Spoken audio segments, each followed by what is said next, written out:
Ya, no se asusten. Estoy acá para ayudarles a aclarar algunas cuestiones que tienen que ver con lo que estamos viendo y con lo que vamos a seguir viendo. Pero para seguir avanzando hay que aclarar desde el principio algunas cuestiones que yo considero que por ahí faltan más o menos pulir. No tiene que ver, nosotros habíamos visto desde un principio las funciones literarias. ¿Cuáles eran las funciones literarias? Tenemos 5 funciones literarias. No era la apelativa. La apelativa tenía que ver con aquella que llama la atención. Nos llama la atención algo que dice, que explica la historia, es algo o tiene que ver con algo que es poco real, poco frecuente. Una historia de ovnis, de fantasmas. Bueno, eso es apelativo, que apela a llamar nuestra atención. La otra función que nosotros tenemos en este contexto, la función expresiva y emotiva. Es fácil, cuando tenemos personajes que expresan sentimientos, emociones de cualquier tipo, ahí se nos da esta función. Entonces, todas estas cuestiones que nosotros vamos teniendo son las que nos van a ayudar a identificar en el texto. ¿Qué otra función tenemos? La referencial. Referencial es cuando tenemos un texto que habla siempre del mismo tema, nunca cambia de tema ni pasa a otro tema, o no, siempre es referido exactamente lo mismo. Ahí tenemos con nosotros la función referencial. ¿Está? Esas serían más o menos las más importantes, las tres más importantes que tenemos. Después tenemos otra que es la metalingüística. En esta se equivocaron mucho. Metalingüística es cuando se utiliza el lenguaje técnico. El lenguaje técnico es el que se puede hablar, por ejemplo, dos médicos, dos ingenieros. Cuando hay un lenguaje técnico dentro del texto, ahí está la función metalingüística, no en otro lado. Y por último, la función poética. La función poética es fácil de identificar cuando tenemos un texto, un cuento que hay muchísima expresión de sentimientos, de emociones, tenemos esa función poética. Esas son las funciones, 5. Dentro de esas 5, en el texto pueden haber todas. Puede estar las 5, puede haber 2, puede haber 3 o puede haber 1. Vamos a los géneros. ¿Cuáles son los géneros? Tenemos 3 grandes géneros: narrativo, lírico y dramático. Dentro de esos 3 géneros, el texto, el cuento o lo que nosotros tengamos para trabajar siempre va a ser un género.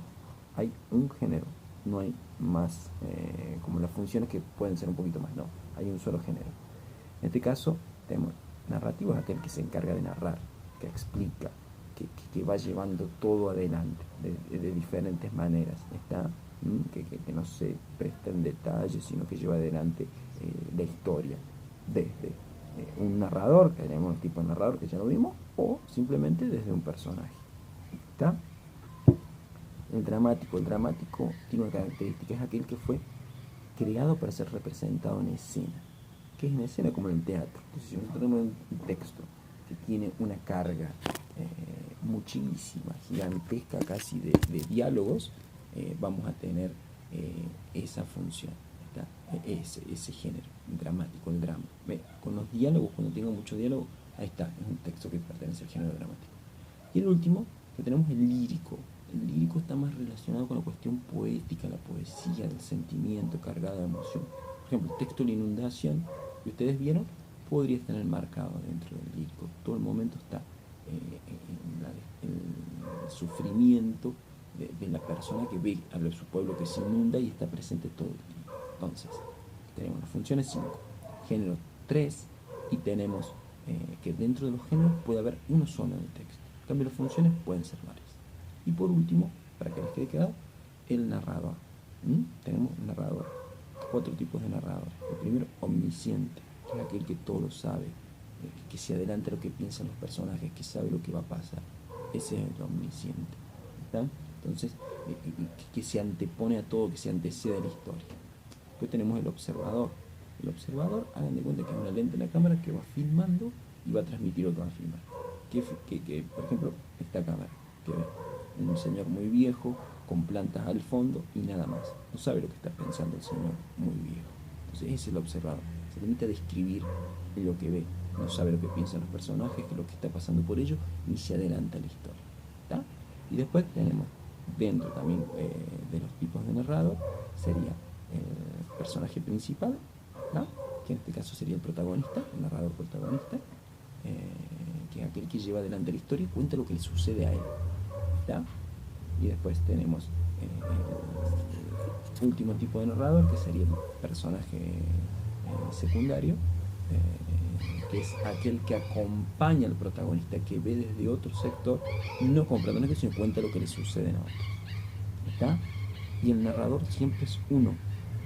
Cada texto que nosotros veamos tiene un solo narrador. Ténganlo en cuenta. Bueno, esto era para aclarar todas las dudas que se habían ido creando con el desarrollo de los textos y así poder avanzar. Esperemos que les sirva. Nos vemos. Tengo que ir a hacer comida. Chao.